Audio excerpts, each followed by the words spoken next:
Hello, Taurus. It's umomgtarot, and this is your Who's Reaching Out tarot card reading. Here we go. I gotta sage this place on some real though. I gotta sage this place because my cat, Minnie, you guys know her. She hasn't been interfering with reading today, but who knows what might happen. She's been meowing the entire perimeter of this apartment. That's how I sage. And she's been meowing at things. And fun fact is I live across the street from a cemetery, so she's not meowing at nothing. She's not meowing at nothing. And she always meows at that spiritual hour between 3 and 4 a.m. Why am I up at 3 and 4 a.m.? Insomnia.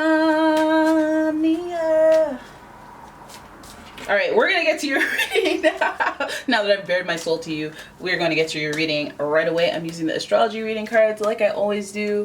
And if you'd like to see any of the cards or buy any of the cards that I used, I put a link in the description so that you don't have to wonder what they're called. And then I'm going to use the Pre-Raphaelite Tarot for your spread. I'm going to use the Pre-Raphaelite Tarot for your spread. Okay, so let's get it going. Taurus, come on. Taurus, come on. I'm shuffling. I'm putting that Taurus energy, infusing it near my heart, near and dear to my heart. And we're going to see who's reaching out to Taurus.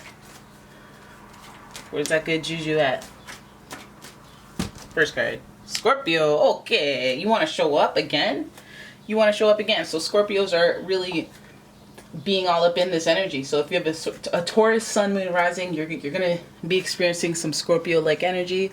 This energy is intense, masterful, thoughtful, and magnetically charming, but also secretive and possessive. You got that water energy to it.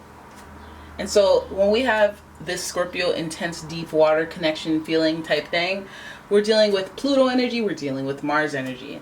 Pluto is very this like pondering life, the ins and outs of afterlife, and no, not asylums, but maybe like hospitals and surgeries, and you know, when you get into that zone of like, you know, in the movies where when they tell you you have a cancer prognosis and the doctor keeps talking and then all the audio gets all blurry and they zoom in on the patient's face as they get the news and stuff like that. Like, it's like that type of energy, Scorpio energy.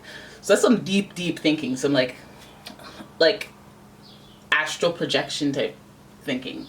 And so this person is reaching out based on some type of connection to that vibe. And I'm like, holy smokes, well, let's go in a positive direction, hopefully. Then we have Sagittarius. This energy imbues power, superior confidence, and enthusiasm with faith, good fortune, and authority. And just like you, I would like to high five.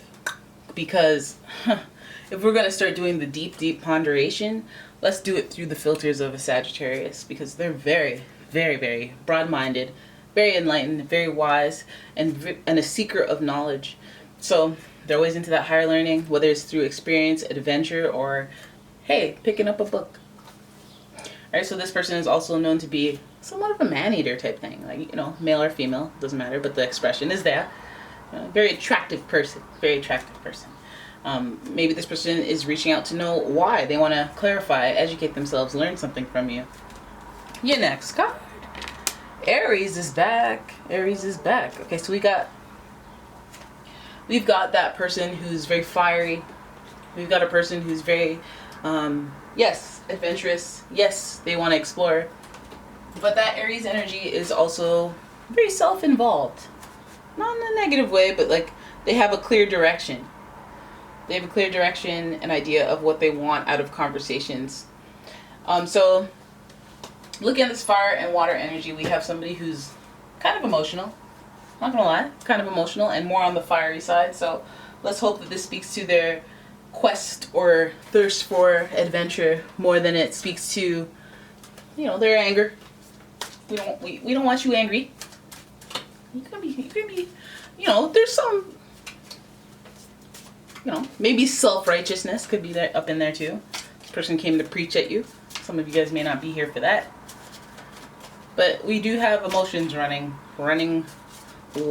wild, hot for information, hot for adventure, and invested. So let's have a look. I've been shuffling the Pre-Raphaelite Tarot, also in the description if you're curious. And here we go. Here's your first card. Moving on. Oh, you got the Six of Swords. Okay, so this person's trying to move on.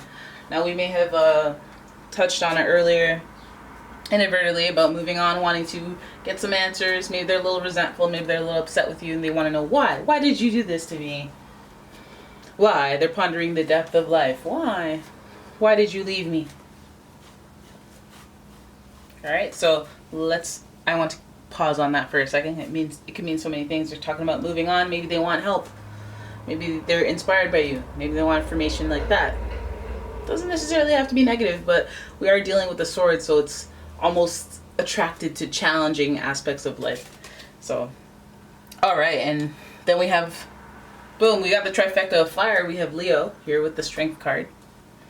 But the Strength card is in reverse. So, when we think about this, excuse me, when we think about this sitting next to the Six of Swords and the fact that this whole energy of, hey, moving on, is sitting next to the Endurance card. A long-term move on. This person reaching out has been trying to move on for a long time. They've been dealing with something for a long time. So this may be why they're inspired to reach out. May speak to that, but let's keep going and figure out a little bit more. Here now we have the Seven of Cups. Okay, so exploring options, trying to move on, and before they can move on and explore other options, boom, we have the Endurance card interfering between the 6 and the 7. So some people are, okay, so if this is speaking to relationships, we can be dealing with somebody who hasn't moved on just based on the idea that you might come back, or they might come back, or something might happen. So they have been prolonging their moving on. Like, this is somebody blaming you for, oh, I would have moved to Michigan if it wasn't for you, because I thought that we were gonna da-da-da-da. I thought we were just on again, off again. You know, I thought, well, you thought wrong. Okay? Well, you thought wrong. That fire energy is almost making it like you can't see past your emotions. This Endurance card next to the Seven of Cups makes it feel like this person is putting is either being treated like an option, or their options are in front of them, but they're not making a definitive decision because they just want to hang out in limbo and endure this foolishness. I'm wondering if, like, this person, it's almost like you're dealing with somebody who should have been moved on in a relationship. If this is in a relationship reading, somebody who should have been moved on, but they just haven't. And it's almost like they want to acknowledge that they could have moved on, but they didn't. Like you're an option. That's a little cocky, a little arrogant. That does remind me of Aries, Sagittarius energy when it comes to dating. That's some type of manipulation. I don't really like that. Let's keep going. Then we have the Emperor card making another Aries type cameo appearance. In reverse, a little selfishness. Definitely doubling down on that energy of manipulation. Usually the Emperor is very, you know, I like you. You're very mature. You're very responsible. You know, got a good work ethic to you. But I'm not mad at you, Emperor. But you seem to be disappointing me when you're in reverse, because that means that your leadership especially is faltering. Something's going on there. And your intentions may be a little selfish when you act because, again, Aries energy on Aries energy, in a reading with swords.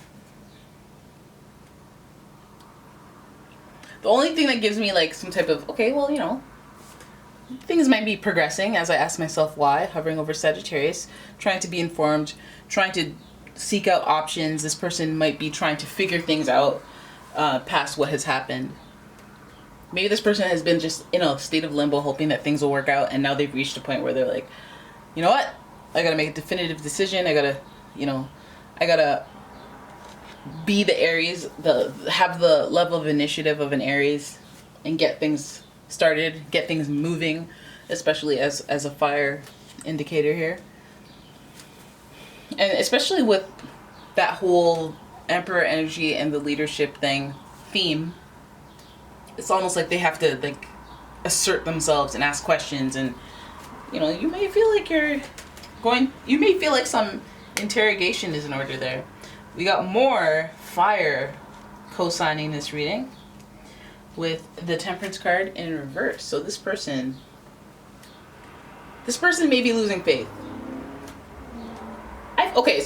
So this person may be losing some faith here.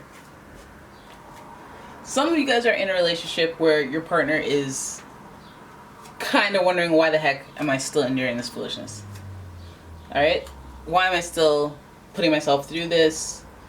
There may be passion, there may be fire, there may be good sexual chemistry, but I feel like they have other options, or they have other things that they'd like to explore. They have other dreams, other fantasies, and they want to go on other adventures. Some people are like, oh, I knew it. And some people are like, oh my god, what? This reading is really turning around here. I don't like it. Some of you sensed it, but you didn't want to admit it, and now it's validating some of those thoughts. Now this person is supposed to be a traditional figure in the household. I'm supposed to be able to rely on you for things, and it's not because I ask, it's because that's the offering that you bring, and that's what I signed up for, right? But excuse me, we have this Temperance card in reverse, and that card upright is supposed to be healing, resolve, synthesis, reconciliation. But in reverse, it's almost like, no, I don't want to make up. I don't have any faith in this relationship. I don't have any faith in this situationship.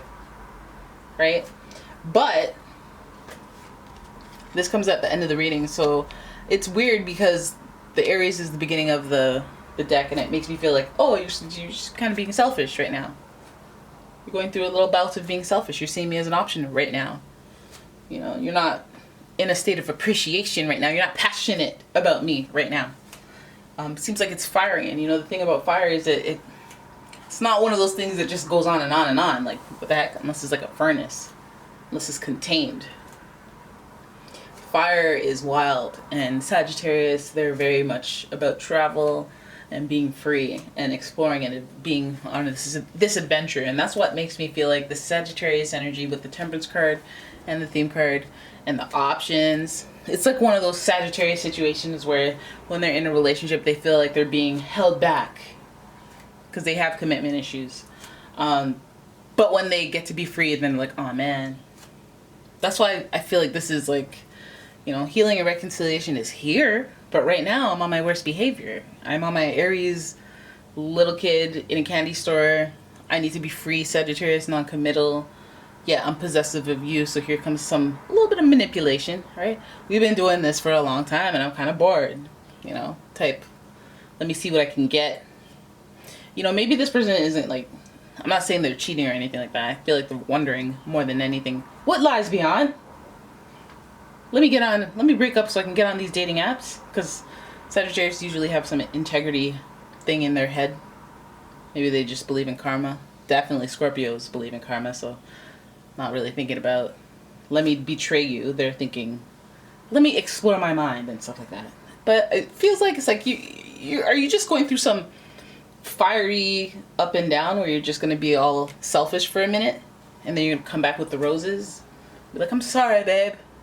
Because I feel like that's what this, when we're talking, you know, relationships, dynamics, just that whole, I don't know what I want. And then they get on the app and they see all them tangs. Or they go out there to the social and then they realize they ain't So they're like, oh my gosh, I was just kidding. Babe. Feels like one of those. That's awesome though. Yo, if I knew that was going to happen before it happened, I'd be like, go. Go do it. Do what you want. You'll reap what you sow. Actually, no, I wouldn't be that bold. I'd still be like, hey, no, wrap it up. Or I don't know what I would do. I don't know. But anyways, that's your reading. I hope you guys enjoyed it. If you did, please give the video a thumbs up and subscribe to the channel. Leave a comment, share the video, all them kind things. And if you'd like a personal reading, please check out the description for a link to my website, as well as a link to my Etsy shop. Thanks for watching, guys. I'll see you in the next one. Bye-bye.